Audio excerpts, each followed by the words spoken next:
الحمد لله رب العالمين والصلاة والسلام والتحية والإكرام على أشرف الأنبياء والمرسلين وعلى آله الطيبين الطاهرين المعصومين ولعنة الله على أعدائهم أجمعين. أما بعد فقد قال الله تبارك وتعالى: يا أيها الذين آمنوا اتقوا الله وكونوا مع الصادقين. صلوات.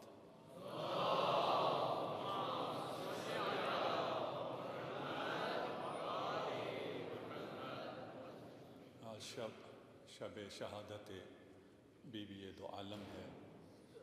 میں درخواست کروں گا کہ مجلس کے بعد ماتم میں بھی شرکت کریں اور نوحے کے لیے اگر تیار ہیں الحمدللہ. تو تمام برادران سے درخواست ہے کہ آپ انشاءاللہ ماتم میں شرکت کریں گے. اور میری بیٹیاں بہنیں وہ کل بھی انہوں نے ماتم کیا اور آج بھی انشاءاللہ وہاں بھی ماتم ہوگا. صلوات پڑھ دیجئے محمد و آل محمد.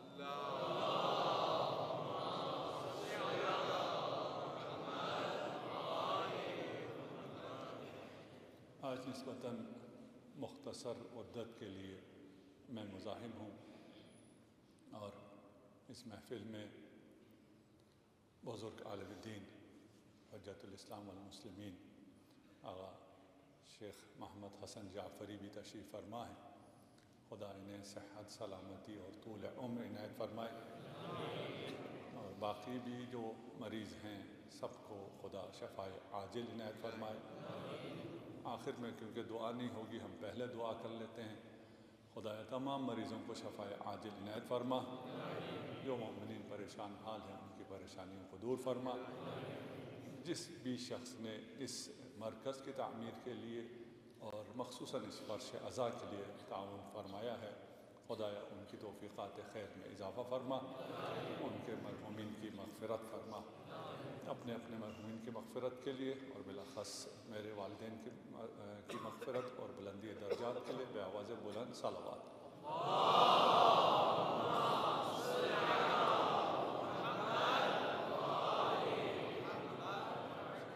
انتہائی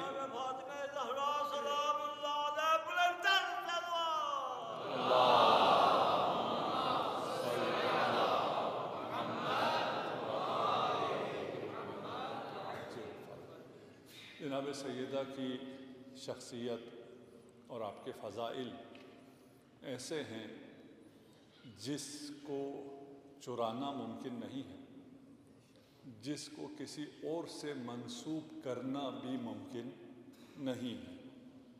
ایک حل تھا کہ ان تمام فضائل کو مٹا دیا جائے، کیونکہ ان فضائل کے ہوتے ہوئے راہ مستقیم صراط مستقیم بالکل واضح ہے. راہ حق کو جاننے کے لیے اہل بیت اور بالاخص جناب سیدہ کے فضائل انتہائی اہم ہیں. آپ پہ ہم پہ یہ اعتراض بھی ہوتا ہے یہ اہل بیت کے بہت فضائل پڑھتے ہیں. ہم کیا کریں؟ خدا نے ہم سے کہا ہے، خدا نے ہم سے بھی کہا ہے، آپ سے بھی کہا ہے. آپ بھی ہر نماز میں کہتے ہیں اور ہم بھی ہر نماز میں کہتے ہیں. کس کا راستہ چاہیے؟ انعمت علیہم کا. پھر انعمت علیہم کا ذکر بھی تو ہونا چاہیے. صرف انعمت علیہم کہتے رہیں اور اس کا مصداق ہم معین نہ کریں. جناب سیدہ کے فضائل چھپانے کے لیے، اہل بیت کے فضائل بالعموم اور خصوصاً جناب سیدہ کے فضائل چھپانے کے لیے فضائل چھپا کر، ان روایات کو چھپا کر جس میں فضائل تھے بات نہ بنی اور بہت کم وقت میں پتہ چل گیا. فضائل جناب سیدہ چھپانے کے لیے حدیث رسول کو چھپایا گیا بالعموم. حدیث سے بالعموم منع کیا گیا. کسی حدیث کی ضرورت ہمیں نہیں ہے اور رسول کے منہ پہ کہا گیا کہ آپ کے حدیث کی ہمیں ضرورت نہیں ہے۔ کیسے ہو سکتا ہے کہ رسول خدا یہ ارشاد فرما رہے ہوں وما ينطق عن الہوا، جو وحی بولتی ہے وہ زبان کہہ رہی ہے کہ میں ایسا نسخہ دوں جس سے قیامت تک کوئی گمراہ نہ ہوگا، تو یہ نسخہ کس کو نہیں چاہیے؟ یہ نسخہ تو سونے کے پانی سے، آب طلا سے لکھا جانا چاہیے تھا۔ مدینہ کے تمام قلم اس نسخے کے لیے حاضر ہو جانے چاہیے تھے۔ کسی یہ نسخہ نہیں چاہیے جس کا مفاد گمراہی میں ہے۔ ابھی آپ دیکھ رہے ہیں ہمارے ملک میں الحمدللہ دہشت گردی ختم ہو گئی، ابھی تھوڑا بہت آپ سن رہے ہیں، خدا کرے یہ دہشت گردی دوبارہ واپس نہ آئے اور ہمارے ملک عزیز پاکستان میں امن قائم رہے۔ لیکن یہ دہشت گردی کب آتی ہے؟ جب دہشت گردی کچھ مفاد پرست ٹولوں کے حق میں ہو، ان کے مفادات دہشت گردی میں ہوں تو پھر دہشت گردی آ جاتی ہے۔ جس کا مفاد گمراہی میں تھا وہ پھر صرف وہ چاہے گا یہ نسخہ سامنے نہ آئے۔ جناب سیدہ کے فضائل کو چھپایا گیا، مٹایا گیا۔ چھپانے مٹانے سے جب نہ مٹے تو حکم آیا کہ انہی فضائل کو باقی دوسرے لوگوں سے منسوب کر دو، اور اس کا سلسلہ بھی شروع ہوا۔ شب و روز رسول فاطمہ کا ذکر کرتے تھے، تم لوگ کسی اور کا ذکر زیادہ کرو، اور لوگوں نے پھر بہت زیادہ ذکر کرنا شروع بھی کیا۔ کردار جیسا مرضی ہے، ذکر بہت زیادہ ہوا۔ ان سب باتوں سے وہ جو اصل فضیلت جس کو حاصل ہے اس کی فضیلت چھپ نہ سکی، اس لیے کہ جناب سیدہ کو جو فضائل حاصل تھے وہ ایسے تھے جو کسی اور کے لیے ہو سکتے ہی نہیں ہیں۔ جب رسول نے کہہ دیا کہ میری بیٹی سیدۃ نساء اہل الجنہ ہے، اب کیا کریں گے؟ دوسری کون سی فضیلت لائیں گے جو اس فضیلت سے بڑھ کر ہو؟ جب یہ کہہ دیا کہ میری بیٹی میری روح ہے، فاطمہ تو بضعۃ منی، یہ میرا حصہ ہے، انہی احادیث کی بنا پر اہل سنت بہت سے اکابرین اور علماء و مفکرین کا یہ نظریہ ہے کہ رسول کے بعد سب سے افضل جناب سیدہ۔ دلیل کیا ہے؟ یہ خود رسالت کا ٹکڑا ہے، خاتمیت کا حصہ ہے۔ یہ نہیں ہو سکتا کہ خود خاتم پر کوئی اور افضل ہو، اور جسے جناب سیدہ اپنا امام کہتی ہوں، جس کی اطاعت میں خود جناب سیدہ ہوں، جو آپ استدلال کر کے ثابت کر رہے ہیں کہ ان سے افضل کوئی بھی نہیں ہو سکتا۔ یہ افضلیت ان احادیث کے علاوہ اس علم سے تھی جو جناب سیدہ کو حاصل تھا۔ علم میں علی سے بڑھ کر کوئی نہیں ہے، انا مدینۃ العلم وعلی بابا۔ علی سے آگے کوئی علم میں ہو سکتا ہے؟ علی سے آگے کوئی بھی علم میں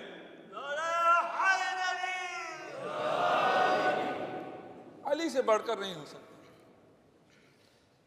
جب امیر المؤمنین سے بڑھ کر کوئی علم میں ہو سکتا ہی نہیں ہے، اور اگر کسی کے علم کا اعتراف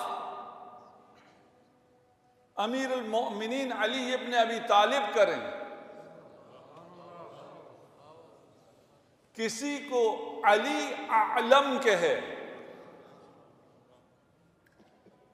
اب میری تعبیرات وہ تھوڑی سی کم پڑ رہی ہیں، میرے پاس وہ تعبیرات بھی نہیں ہیں، وہ زبان بھی نہیں ہے، حقائق بہت بلند ہیں. جناب سیدہ وہ سرچشمہ علم ہے جس سے ائمہ اہل بیت نے علم حاصل کیا ہے. ان ائمہ اہل بیت میں امیر المؤمنین علی ابن ابی طالب بھی شامل ہیں.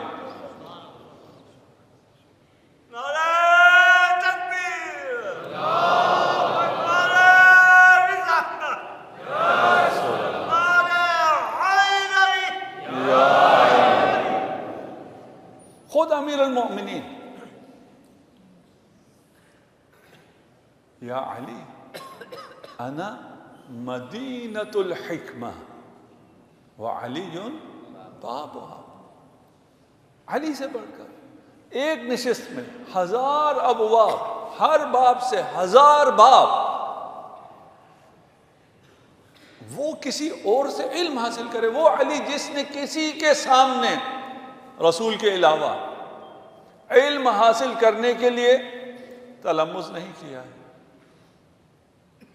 جب تک نبی تھے تب تک جبرائیل نبی پر نازل ہوتے تھے، اور جو کچھ نبی پر نازل ہوتا تھا نبی مکلف تھے وہ سب کچھ علی کو تعلیم بھی دیتے، اور علی کی ڈیوٹی تھی ان سب کو ضبط تحریر میں بھی لاتے.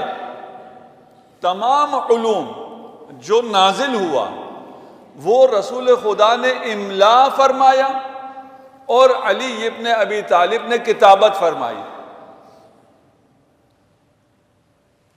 یہ سارا علم جو ہمارے تک پہنچا ہے ائمہ اہل بیت کے ذریعے، وہ علم باملاء الرسول، املا میرے خیال سمجھتے ہیں سر، رسول نے لکھوایا ہے، وبکتابتی علی ابن ابی طالب، امیر المؤمنین نے لکھا ہے.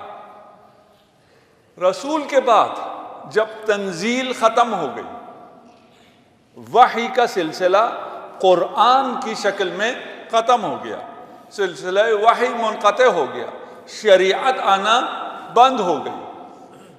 اس کے بعد اب جو علم ہے وہ تعویل کا علم ہے، تنزیل کا علم رسالت مآب کے ساتھ ختم ہو گیا. تعویل کا علم کا وقت آیا.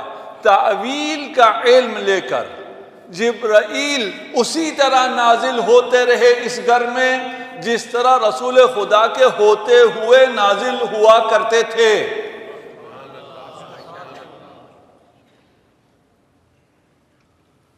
اب جبرائیل آ رہے ہیں، یہ روح اعظم الہی ہے. یہ روح اعظم الہی ہر شخص پر نازل نہیں ہو سکتا. جس پر نازل ہو رہا ہے اس کی روح بھی بلند ہونی چاہیے. اور روح ہے جناب سیدہ، کل ہم نے شاید تھوڑا بیان کیا ہے، یہاں اسی محفل میں بیان کیا ہوگا یا باقی مجالس میں بیان کیا ہوگا. جبرائیل نازل ہوتے، تعویل بیان فرماتے، جناب سیدہ اس تعویل کو جبرائیل سے دریافت فرماتی اور رسول کی جگہ اس کی املا فرماتی اور علی ابن ابی طالب کتابت فرماتے. جو اس مقام پر آ جائے کہ اس کا کاتب باب مدینۃ العلم ہو، جس کو یہ سارا علم دیا جا چکا ہے، وہ جس نے رسول سے سارا علم لے لیا ہے، وہ مزید علم حاصل کر رہا ہے، اس علم کو لکھ رہا ہے، محفوظ کر رہا ہے، اور اس کے نتیجے میں مصحف فاطمہ تشکیل پا رہا ہے. یہ واضح ہے، ہمارے لیے واضح ہے، شاید کچھ لوگوں تک بات جائے پھر ان کو سمجھ میں نہ آئے. یہ قرآن نہیں ہے، یہ قرآن کے باقی 10 پارے نہیں ہیں کہ یہ 40 پاروں کا قرآن مانگتا، نہیں، قرآن وہی ہے. اور قرآن کے تحریف نہ ہونے اور یہی جو قرآن موجود ہے اسی کے کامل قرآن ہونے پر صرف اور صرف مکتب اہل بیت کے پاس دلائل ہیں، حقائق ہیں اور نظریہ ہے۔ باقی کوئی مکتب اس طرح اس موقف کا دفاع نہیں کر سکتا جو یہ مانتے ہوں کہ قرآن بعد میں تدوین ہوا ہے، رسول کے بعد تدوین ہوا ہے، جو یہ مانتے ہوں کہ قرآن ایک یا دو گواہوں کی بنیاد پر تدوین ہوا ہے، وہ تو قرآن نہیں رہتا، جو یہ مانتے ہوں کہ قرآن کا اکثر حصہ کہیں بکری کھا گئی ہے، کہیں کدھر ضائع ہو گیا ہے، ہمارے ایسی کوئی بات نہیں ہے۔ صرف ہم ہیں جو قرآن کی تحریف نہ ہونے اور اصل قرآن کے محفوظ ہونے، رسول نے محفوظ کیا، علی نے کتابت کی اور امت نے اسے متواتر امت میں منتقل کیا، یہ صرف ہمارا نظریہ ہے۔ ہم کہتے ہیں یہ جو جبرائیل آ رہے تھے یہ خبر دے رہے تھے، دو خبریں تھیں، ایک اس دنیا میں آل نبی کے ساتھ کیا ہوگا، اور ایک ابھی رسول خدا کس حالت میں ہے۔ دیکھیں یہ جبرائیل کا آنا اگر میں سمجھا پاؤں، رسول خدا کی رحلت کے بعد جناب سیدہ پریشان ہیں، اگر کوئی پریشان ہو اسے دلاسا کیسے دیتے ہیں؟ وہ لوگ آتے ہیں گھر میں جن سے انس ہو، مانوس لوگوں کے گھر میں آنے سے، ساتھ رہنے سے، بات کرنے سے انسان کو دلاسا ملتا ہے۔ جناب سیدہ کو دلاسا دینے کے لیے جبرائیل آتے ہیں، اور جبرائیل خبر دیتے ہیں آپ کے بابا ابھی کس حال میں ہیں، اور خبر دیتے ہیں کہ آئندہ کیا ہوگا۔ علم ما کان وما یکون وما کائن وما لیس وما لم یکن، اس میں کوئی علم ختم باقی رہا ہی نہیں۔ کیا ہوا تھا، کیا ہوگا، کیسے ہوگا، اور کیا نہیں ہوا اور کیوں نہیں ہوا۔ یہ علم کسی نے دعویٰ نہیں کیا کہ جو نہیں ہوا ہے اس کا بھی مجھے علم ہے، یہ علم بھی اس میں موجود تھا، اور ائمہ نے پھر استشہاد بھی کیا ہے۔ جب دیکھیے ائمہ اہل بیت میں کوئی اختلاف نہیں ہوا کہ کون امام ہے، دوست دشمن سب کو معلوم تھا امام کون ہے، دوستوں کو تو معلوم تھا ہی تھا، دشمنوں کو ہی معلوم تھا، اس لیے صرف ائمہ پہ، اہل بیت میں سے صرف ائمہ پر ظلم ہوا ہے۔ باقی جو لوگ لانچ کیے گئے اہل بیت کے اندر سے بھی لانچ کیے گئے، اولاد ائمہ میں سے بھی لانچ کیے گئے، لیکن وہ نہیں چلے۔ کیوں نہیں چلے؟ امام ایک ہی بات فرماتے تھے، اگر وہ امام ہے تو اسے بتاؤ اس کی امامت مصحف فاطمہ میں کیوں نہیں لکھی۔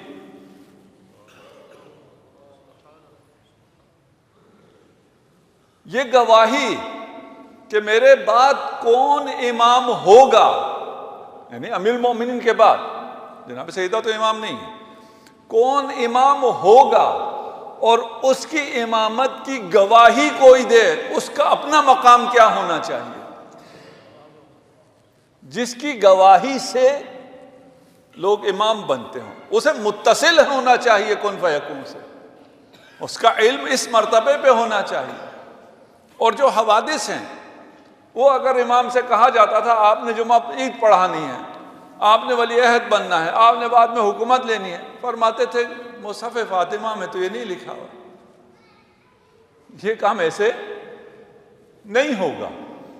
جو نہیں ہوگا اس کا بھی علم موجود تھا۔ یہ علم میرا نہیں خیال کوئی ادارہ ایسا ہو اس دنیا میں آج بھی جو اس پہ تحقیق کرنے کے لیے بنایا گیا ہو، کہیں گے یہ ہمارے بس میں ہے ہی نہیں۔ جو کام نہیں ہوں گے آئندہ، بہت ہوگا تو کیا کریں گے آپ، جو ہوگا اس کی کوئی پیش بھی نہیں کر سکتے۔ یہ مصحف جس میں ائمہ کے نام موجود ہیں، ائمہ کی امامت کی شہادت موجود ہے، گواہی موجود ہے، یہ ہے مصحف فاطمہ، یہ ہے علم جناب سیدہ، سیدۃ الوجود۔ مصائب کے جملے ہیں، وہ مقدماتی 2 جملے جو ہیں وہ میں مصائب میں آپ کی خدمت پیش کروں گا، اس کے بعد والے جملے ابھی پیش کر رہا ہوں، یہ ختم ہونے کے بعد مصائب، زیادہ زحمت دینا آج مقصود نہیں۔ امیر المؤمنین جناب سیدہ کی خدمت میں، جناب سیدہ فرما رہی ہیں آخری وقت ہے، علی وصیت کرنی ہے۔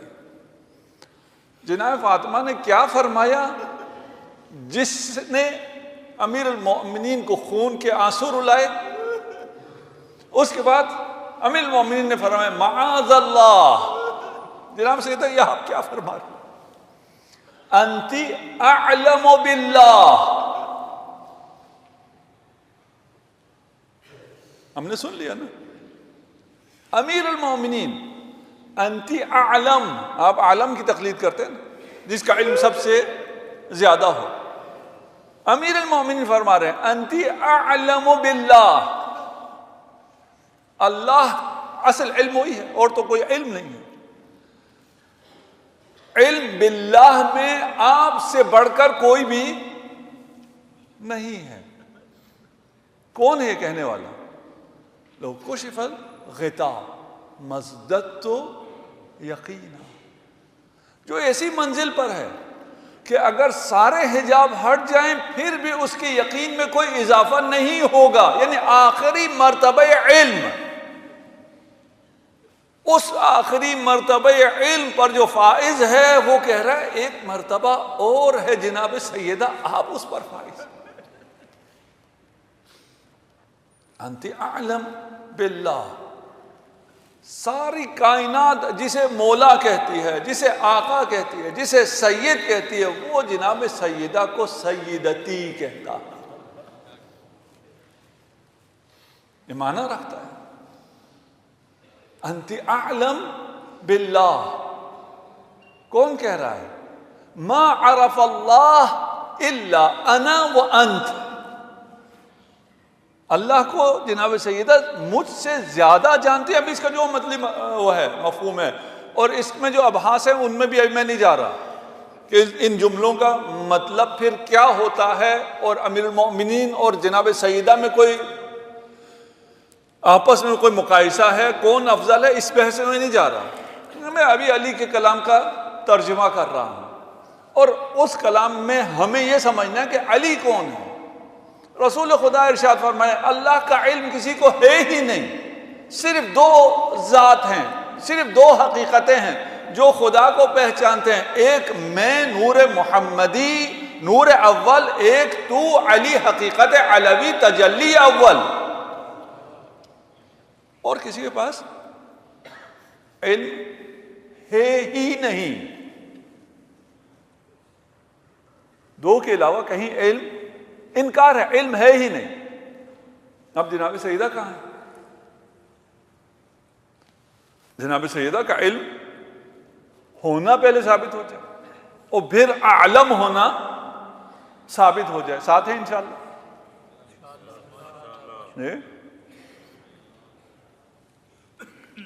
میں مختصر چلا جاؤں گا، اس کو کام کیجیے گا۔ 2 ہیں، ایک انا رسول اللہ، ایک انتا امیر المومنین۔ اللہ کو صرف انا اور انتا نے، انا انتا تو واضح ہو گیا، تو اللہ آپ سے نہیں پوچھا، تو اللہ آپ کہہ رہے ہیں ہاں، ان کو تو پہلے ہی آتا ہے۔ اللہ کو صرف میں جانتا ہوں اور تو جانتا ہے، ایک انا ہے ایک انتا ہے، اس کے علاوہ انکار ہے، کسی اور کو اللہ کا علم نہیں ہے۔ اب یہ انتا کہہ رہا ہے جناب سیدہ آپ کا علم مجھ سے زیادہ ہے۔ اب کہاں ہیں جناب سیدہ؟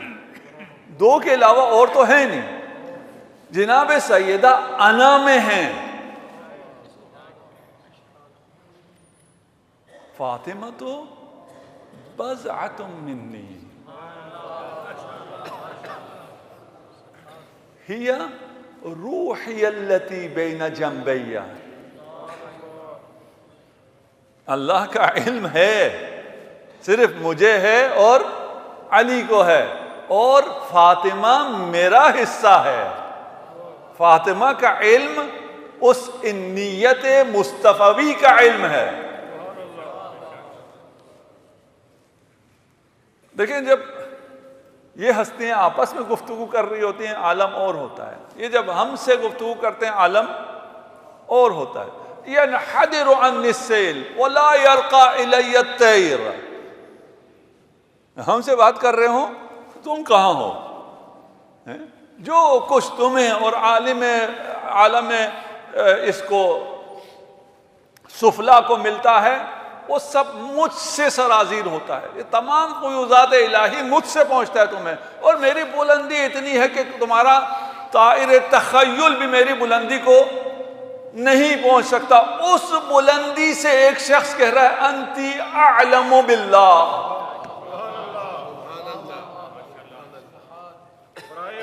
سیدہ سلام اللہ علیہا بلند تر صلوات، اللہم صلی علی محمد۔ میں اعتراف کرتا ہوں میرے پاس الفاظ نہیں ہیں، میں سمجھ نہیں سکتا ہوں، نہ میں سمجھ سکتا ہوں نہ کوئی سمجھ سکتا ہے۔ یہ تو جو کلام ہم تک پہنچا ہے اسے سمجھنے کی کوشش کرتے ہیں۔ انتی اعلم باللہ بہت ہے، آپ علی کے علمی فضائل کو دیکھتے چلے جائیں، حیران ہوتے چلے جائیں، اور اس جملے سے مزید حیران ہو جائیں، انتی اعلم باللہ۔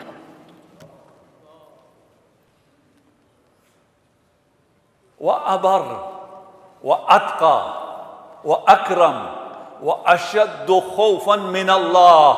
اللہ اکبر۔ وَأَبَرُّ، بر نیکی کو کہتے ہیں، نیکی کرنے میں آپ مجھ سے بھی آگے ہیں، آپ سے آگے کوئی بھی نہیں۔ رسول خدا خارج ہیں، رسول خدا ابھی اس دنیا میں نہیں ہے۔ انتی ابر وَيُطْعِمُونَ الطَّعَامَ عَلَىٰ حُبِّهِ مِسْكِينًا وَيَتِيمًا وَأَسِيرًا۔ یہ دونوں کے لیے آئیں، یہ دونوں کا مشترکہ عمل ہے۔ اس نیکی کے عمل کی وجہ سے جو قرآن کا سورہ قصیدہ بنا تو وہ دونوں کا بنا، تو دونوں نیکی میں برابر ہوئے۔ ابھی اس ایک آیت کی روشنی میں کہتے ہیں تو آپ ابر کیسے ہو گئے؟ جو نیکی خدا کو سب سے زیادہ پسند آئی قرآن میں، اس کے لیے سورہ نازل فرما دی۔ یہاں علی نے بھی دیا ہے اور جناب سیدہ نے بھی، امیر المؤمنین کی نیکی بھی ہے اور سیدۃ الوجود کی نیکی بھی ہے۔ بچوں کے منہ سے نوالا لے کر کسی مسکین کو دینا ہے، کسی اسیر کو دینا ہے، اس کے بعد آپ کے بچے بھوکے رہیں گے۔ روزہ رکھا ہے، یہ نوالا دینا ہے کسی فقیر کو۔ باپ کے لیے بھی سخت ہے، ماں کے لیے بھی سخت ہے، لیکن ماں کے لیے زیادہ سخت ہے۔ بچے کی بھوک کو برداشت کرنا، اور ماں، بچے نے آ کے باپ سے نہیں کہنا، بچے نے آ کے ماں سے کہنا ہے۔ اس نیکی میں بھی جناب سیدہ کی نیکی زیادہ ہے، اس لیے کہ وہ ایک ماں ہے۔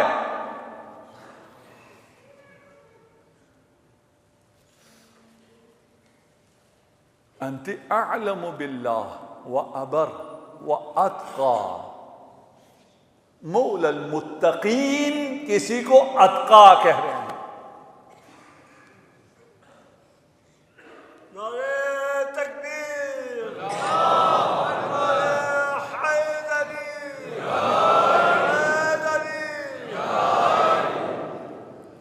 واشد خوفا من اللہ،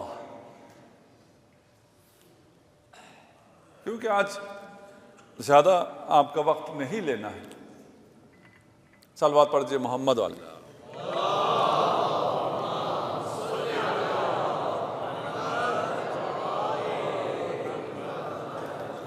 معذرت آپ کو زحمت ہوگی۔ ہمیں علم میں آگے ہونا ہے اگر جناب سیدہ کے چاہنے والے۔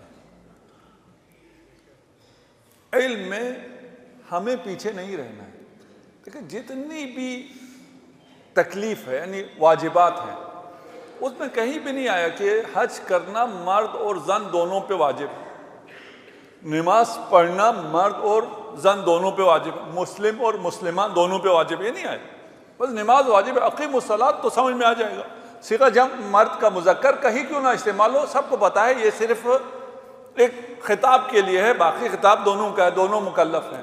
لیکن طلب العلم فریضۃ علی کل مسلم و مسلمہ. میری جو بیٹیاں سن رہی ہیں, بہنیں, مائیں, طلب علم فریضہ ہے, میری بیٹیوں کا بھی فرض ہے, اس لیے کہ وہ کنیزان فاطمہ ہیں, جو اس سیدہ کی کنیز ہو جو علم میں سب سے برتر ہے, اعلم ہے, تو اس کی کنیز کو بھی علم میں آگے ہونا چاہیے. اور وہ علم یہ صرف دینی علم, دنیاوی علم, یہ کوئی تقسیم نہیں ہے, یہ غلط ہے تقسیم. یہ سارا علم الہی علم ہے, اور جناب سیدہ کو بھی ہر چیز کا علم تھا.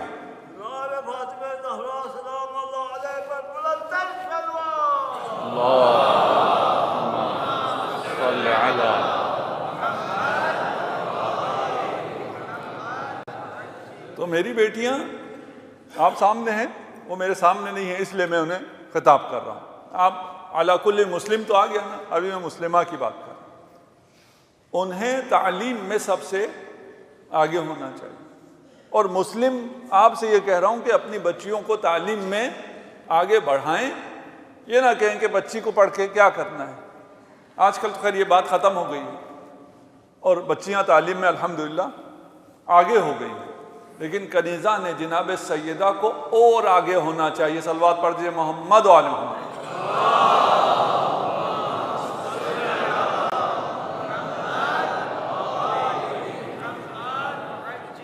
جناب سیدہ بار بار فرماتی تھی کہ یا علی میں نے وصیت کرنی ہے,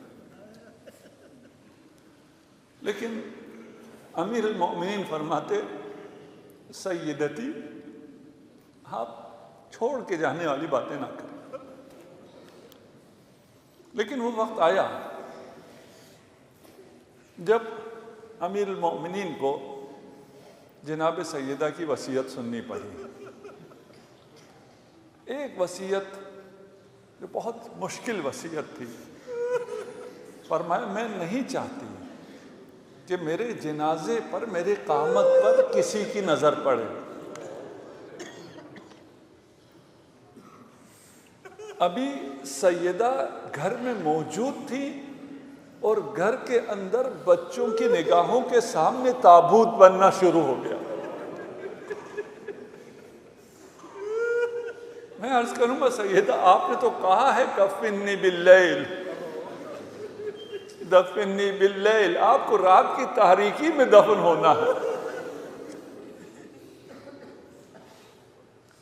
امیر المؤمنین سے کہا میرے سرانے پہ آپ. جب وصیت شروع کرنا چاہی تو امیر المؤمنین نے گریہ کرنا شروع کیا. جب علی کی آنکھوں میں آنسو دیکھے, پہلو شکستہ نے اپنا ہاتھ بلند کیا, اپنے ہاتھوں سے علی کے آنسو خشک کیے, اور انتہائی سخت وصیت ہے. مجھے نہیں پتا میں کیسے کہوں کہ آپ برداشت کر سکیں. دعا کرتا ہوں ہمیں سمجھ ہی نہ آئے کہ جناب سیدہ کیا فرما دی. یا علی ما احدتنی کاذبا ولا خائنا وما خالفتک منذ عاشرتنی.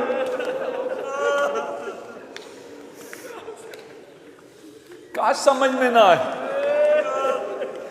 علی سمجھ رہے ہیں, ایک ایک جملے کا, ایک ایک کلمے کا معنی سمجھ رہے ہیں. وہ صابر علی اس مقام پہ صبر نہیں کر سکا. یا علی میں نے کبھی جھوٹ نہیں بولا.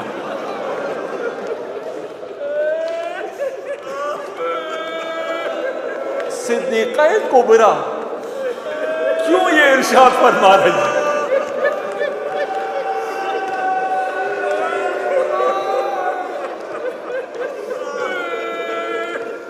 علی سمجھ گئے. صدیقہ کبریٰ فرما رہی ہیں علی برے دربار میں جھٹلائی گئی.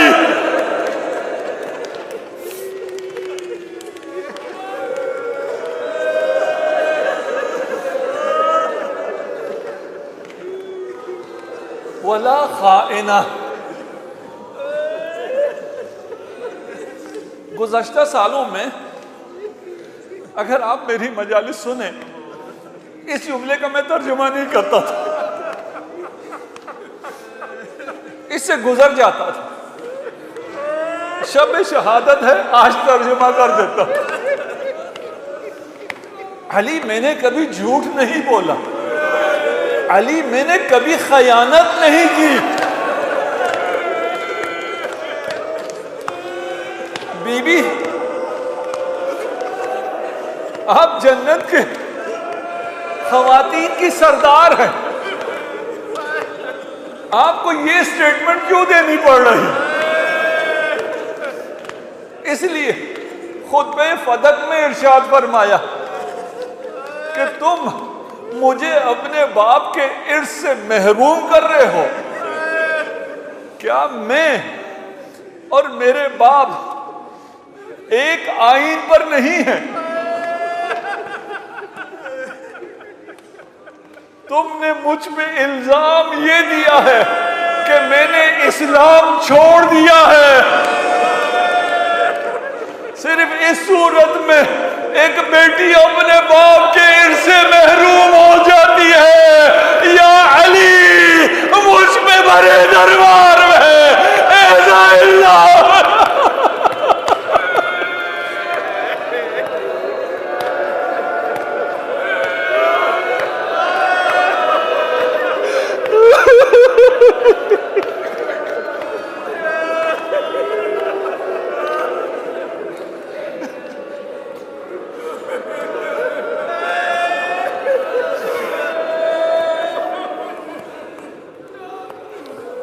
حجركم على الله وما خالفتك. میں نے کبھی آپ کی مخالفت نہیں کی. یہ الزام لگاتے ہیں میں نے اسلام کی مخالفت کی ہے.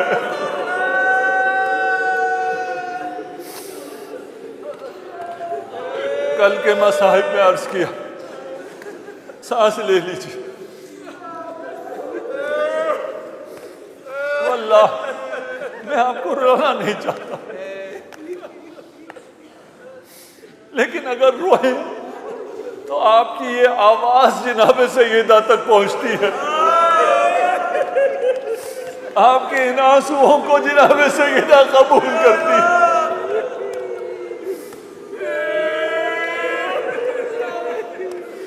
جب جناب سیدہ بے ہوش ہو گئی، ایسا ظلم ہوا، محسن شہید ہو گئے. جب ہوش آیا محسن کا درد بھول گئی. دیکھا علی کو پکڑ کر لے جا رہے ہیں، علی کو تھاما، علی کو نہ چھوڑا. کسی نے کہا یوں سیدہ علی کو نہ چھوڑے گی، تازیانے نکالو. تازیانے برسنا شروع.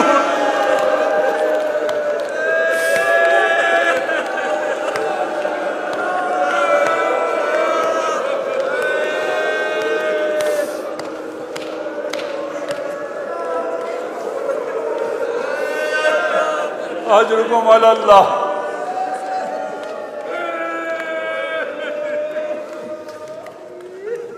یقیناً زہرا پھر ہوش سے گئی. زہرا کا ہاتھ چھوٹا، علی کو لے کر دربار میں چلے گئے. میں مسجد نہ کہوں گا، میں دربار کہوں گا. جناب سیدہ کو جب ہوش آیا اپنے گھر سے حسین کو لیا اور زینب کو لیا. ان دو بچوں کا سہارا لے کر مسجد پہنچی. نہ جانے حسن کو کیوں چھوڑا، حسین کو کیوں لیا، شاید اس لیے کہ مسلمان دیکھتے رہے تھے جب حسین آتا تھا رسول منبر چھوڑ دیتے تھے. زہرا اس حسین کو لے کر آئی، رسول تو منبر چھوڑ دیتے تھے. مسلمانوں نے توجہ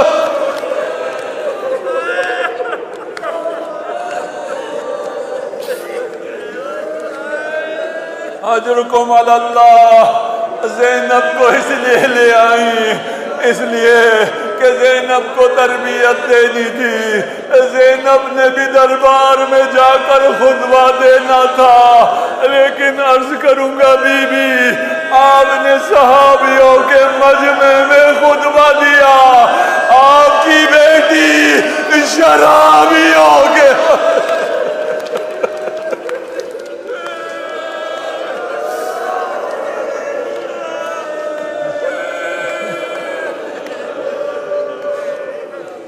شب شہادت ہے.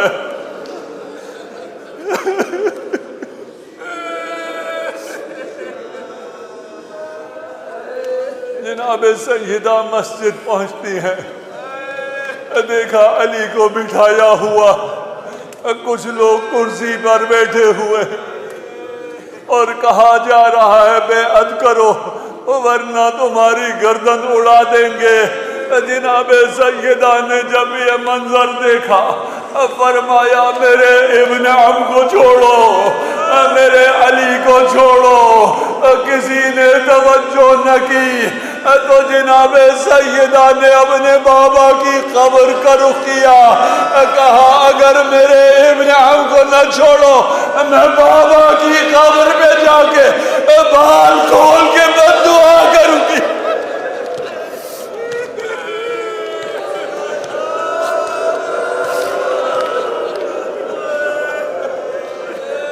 اجرکم علی اللہ. سیدہ چلی قبر رسول پر پہنچی. راوی کہتا ہے مسجد کی دیواروں نے بلند ہونا شروع کیا. امیر المومنین نے سلمان سے کہا سلمان جاؤ دختر رحمت للعالمین سے کہہ دو اپنے بابا کی قبر پر بد دعا نہ کرنا. جب سلمان نے کہا مولا فرما رہے ہیں دختر رحمت للعالمین بد دعا نہ کیجئے. زہرا نے فرمایا میں بد دعا نہیں کرتی، میرے امام کا حکم ہے میں پلٹ جاتی ہوں لیکن لوٹ کے گھر نہیں جاؤں گی. لوٹ کے مسجد کے دروازے پہ کھڑی ہو گئی اور یہ کہتی رہی جب تک میرے ابن عم کو نہ چھوڑو گے میں کھڑی رہوں گی. بڑی دیر کھڑی رہی.